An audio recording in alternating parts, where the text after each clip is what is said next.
Татьяна сидела на боковом месте в плацкартном вагоне, напряженно смотря в окно. Ее ладони машинально сжимали стакан давно остывшего чая, в глаза бездумно провожали бегущие вдоль насыпи электрические столбы. Лицо молодой женщины было задумчивым и отрешенным. Ее соседка, бабушка, чистила яйца, намереваясь перекусить. «Девушка, присоединяйся покушать». Она дотронулась до руки Татьяны, приглашая ее к столу. Женщина вздрогнула, как будто выныривая из воспоминания, и отрицательно тряхнула головой. «Нет, спасибо», — ответила она. «Я уже скоро выхожу». Бабуля, будто не слышала Татьяну, пододвинула к ней овощи на тарелке и румяный пирожок. «Попробуй, я сама испекла», — стала она настаивать, пытаясь разговорить попутчицу. Татьяна с раздражением посмотрела на пожилую женщину, резко встала и направилась к концу вагона. С усилием открыв тяжелую дверь, она облегченно прошла в тамбур, который был пуст. Глубоко затянувшись сигаретой, молодая женщина прильнула к окну. Снова и снова она мысленно возвращалась к разговору с подругой. «Танечка, давай танцуй», — мрачно обронила в трубку работавшая в ЗАГСе Ирочка. Пришли документы на Копытина, этот негодяй погиб в колонии. После этих слов у Татьяны будто сердце остановилось, перед ее глазами возник образ неприятно ухмыляющегося негодяя и его презрительный взгляд, брошенный в ее сторону на суде. В памяти начали всплывать события того ужасного вечера, который разделил ее жизнь на до и после. Тогда 5 лет назад она, уставшая, медленно шла по улице, мечтая скорее вернуться домой. Тяжелая сумка пудовой гирей оттягивала ее плечо. Татьяне оставалось разнести почту на 3 участках, и она была бы свободна.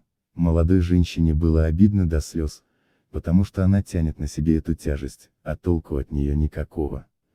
Сумка была набита бесплатными газетами, которые жители даже не заберут домой. А в ее обязанности входила обязательная раскладка всех газет по почтовым ящикам жителей. Больше всего Татьяне хотелось выбросить эту макулатуру и поспешить домой. Татьяна даже оглянулась, думая, что найдет место, куда можно выбросить всю прессу. Но в тот момент она столкнулась с тяжелым взглядом следовавшего за ней мужчины. Какое неприятное у него лицо, подумала в тот момент Татьяна, а ведь он идет за мной от остановки. Женщина инстинктивно поежилась. Она быстро поднесла к кодовому замку универсальный ключ и скользнула в подъезд. Она облегченно закрыла дверь, как вдруг в подъезд зашел ее преследователь. Татьяна даже не успела испугаться, так быстро все произошло. Мужчина схватил ее за шею и закрыл рот ладонью и, несмотря на сопротивление женщины, затолкал ее в зловонное пространство между лифтом и мусоропроводом. Татьяна пыталась кричать и даже укусила негодяя, тот взвыл и сильно ударил женщину. Она пришла в себя, попыталась оказать сопротивление, но снова получила удар в висок. Татьяна закрыла лицо руками и заплакала от бессилия. Домой она пришла уже затемно, в квартире работал телевизор, и муж Олег вовсю комментировал футбольный матч. «Ну же, дай пас, чего ты ждешь?» Услышав его голос, Татьяна почувствовала подступающую к горлу тошноту. Она забежала в ванную и полчаса стояла под горящими струями воды, сильно терла себя мочалкой, пытаясь смыть с себя события этого вечера. После этого, захлебываясь в слезах, она рассказала мужу о нападении. Олег ходил по кухне из стороны в сторону и злобно кричал. Вместе с женой он прошел все этапы следствия, даже держал за руку на суде над насильником. Вечером Олег молча собрал свои вещи. «Прости, я ухожу, больше не могу оставаться с тобой. Я понимаю, что ты не виновата, но душа моя мечется». Она забежала в ванную и полчаса стояла под горящими струями воды. Татьяна отпустила мужа, она сама винила себя, не понимала за что, но винила. Долгие 5 лет она тащила за собой это чувство вины. Молодая женщина будто не жила, а существовала, она ела, пила, работала как на автопилоте, упорно не замечая ничего вокруг. Поэтому сообщение подруги о том, что того негодяя не стало, будто встряхнуло Татьяну. Она решила, что ей обязательно нужно увидеть его могилу, чтобы поставить на прошлом жирную точку. Татьяна верила, что таким образом она сможет, наконец, очнуться и продолжить жить нормально. Именно поэтому сейчас она ехала в плацкартном вагоне, ожидая нужной станции. Пункт назначения встретил молодую женщину моросящим дождем и низкими тучами. Не желая терять ни минуты времени, Татьяна узнала, где находится городское кладбище, и поспешила туда. Городок был настолько мал, что спустя уже минут 15 она дожидалась директора кладбища в каморке. Узнав, чьей могилой интересуется незнакомка, пришедший с обеда мужчина хмуро уставился в потрепанный грозбух. «Держите карту, там хоронят зэков. Пройдете до конца и найдете слева у забора», торопливо сообщив пятизначный номер захоронения, недовольно посмотрел на посетительницу и уткнулся в телефон мужчина. Татьяна отправилась искать ненавистную могилу. На удивление, ей не пришлось долго блуждать. Пройдя место скорби, молодая женщина увидела неухоженный участок земли с ровными рядами казенных столбиков с номерами у изголовья могил. Редко где попадались скромные таблички и именами похороненных. Татьяна пошла вдоль рядом, нашептывая номер, который ей сообщил директор кладбища. Каково же было ее удивление, когда рядом с заветными цифрами она обнаружила маленькую добротную табличку с именем и фамилией, украшенную черно-белым фото. Женщина резко остановилась, увидев ненавистные глаза насильника на фотографии. Это действительно был он.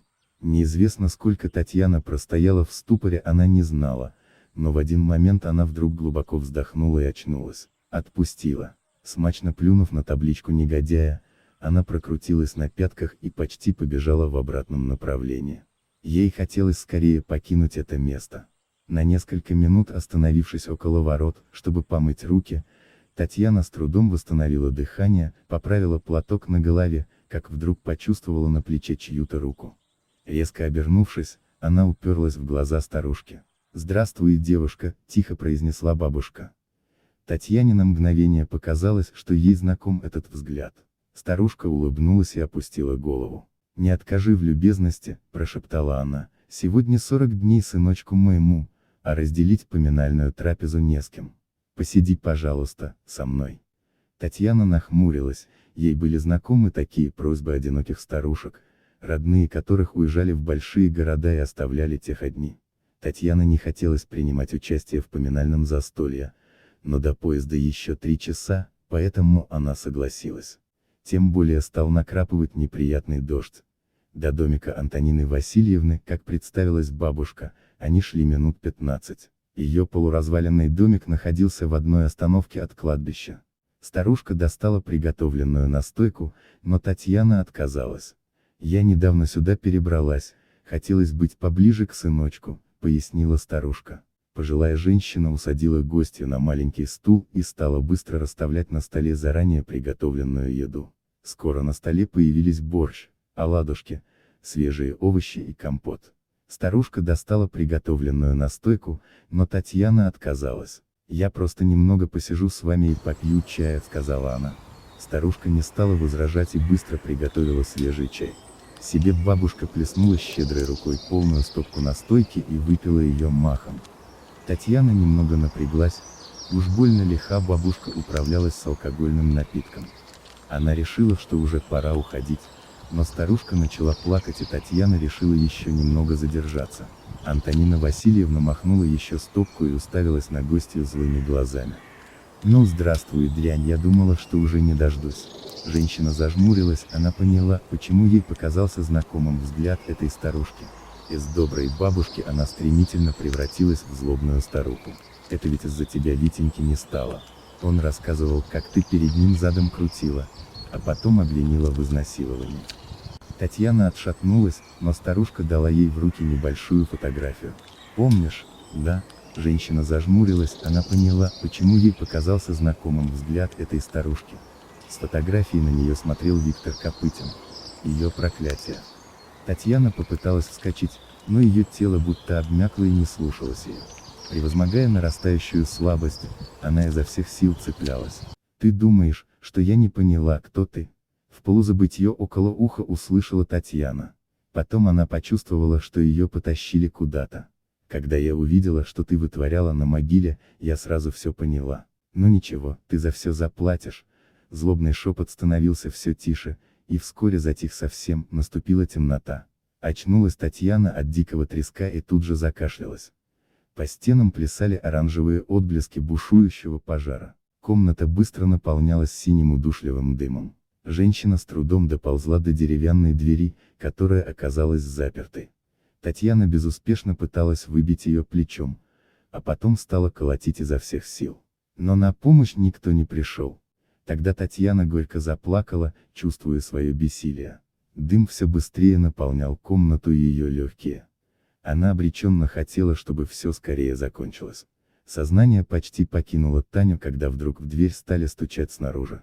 Через минуту в помещение хлынул поток свежего воздуха, а потом ее подхватили на руки и вынесли во двор. Усаженная около забора на безопасном расстоянии Татьяна видела, как пылает небольшой бревенчатый домик Антонины Васильевны, как старушка с диким хохотом обливает стены из канистры. Как ее пытается остановить высокий молодой мужчина. Как старушка забегает в дом. Татьяна закрыла лицо ладонями и громко заплакала. «Как вы себя чувствуете?» — спросил мужчина, подойдя к Татьяне. Она открыла глаза и охнула от неожиданности. Перед ней сидел спасший ее незнакомец, заботливо осматривая со всех сторон.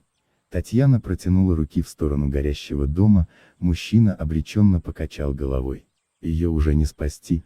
Это ее выбор, и, видимо, она готовилась заранее, кивнул он на валяющуюся канистру. «А вы вообще кто?» — спросила молодая женщина, не отрываясь, смотря на незнакомца. Вдруг она, сама не понимая зачем, начала торопливо рассказывать этому мужчине всю свою историю с самого начала. Он внимательно слушал, не перебивая, понимал, что женщине важно выговориться. Потом также молча он привел ее в свой дом, находящийся по соседству. Утром мужчина посадил Татьяну на поезд. Она сидела у окна и тихо улыбалась. Несмотря на события минувшего дня, ей было спокойно, преследовавшие последние 5 лет мысли ушли. А еще Сергей, у него такие понимающие глаза и успокаивающий голос. Татьяна посмотрела на веселый смайлик в телефоне и улыбнулась. Сергей обещал приехать, и она почему-то знала, что он обязательно выполнит свое обещание.